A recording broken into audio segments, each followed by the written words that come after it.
Hi, I'm Mitra and I'm here to present the topic globalization, MNCs, and its impact.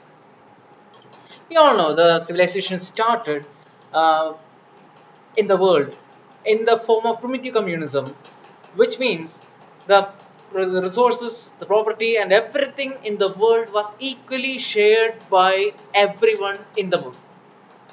It changed its form into slavery. It, it began circa 3500 BC in the Mesopotamian civilization, where some people subduing some other people, the strongest one subduing the weakest one to perform their works free of cost. And it changed to feudalism. It is a combination of legal, economic, military, and cultural customs that flourished in the medieval Europe between the 9th and 15th centuries. It gave way to capitalism in the 16th century in England because of the sudden boom of industries and industrialization. And three important parameters that define capitalism are liberalization, privatization, and globalization. So, coming to globalization, the term was first used in the 1930s and put into economic context in 1960s. And that as per the definition by United Nations, it is a free flow of capital, goods, labor, and services. And the economists have defined it as one huge international economy, assimilating all national economies via direct investment, migration, trade, and capital flow. The most important parameter is the private ownership, having a high handedness over the public property or the government ownership. This form is actually helped by this capitalism is helped by this globalization. So to talk about this MNCs means any companies that works in more than two countries.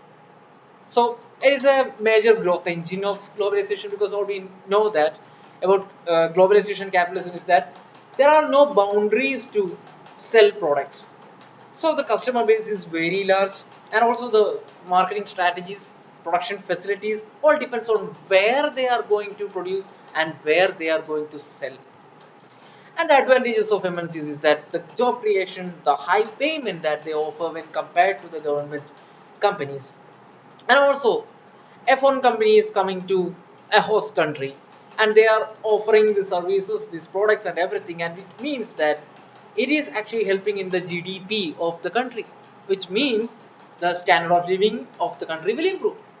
The technology transfer, the new skills, all they offer to the host country, and the competition that they give to the domestic companies, which will help in developing the domestic companies and also the standard of living of the people. Coming to the major point, the disadvantages of MNCs. Here, exploitation of workers is reported in some of the weak countries. And if the huge companies are coming to a host country and the small domestic business, if they cannot catch up with the high technology that they offer, then that means it is a death knell for the local companies.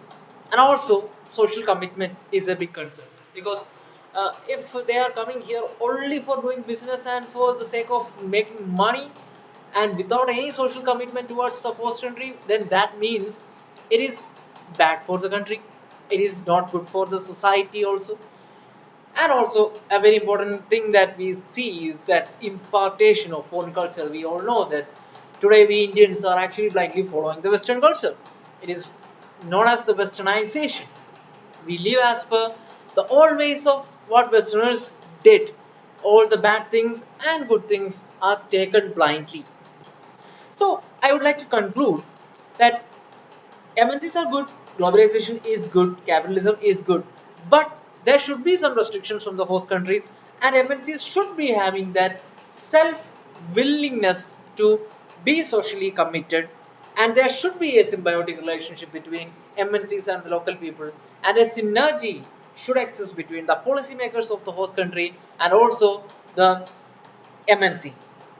It if it is all coming good, then that is good for every nation. Thank you.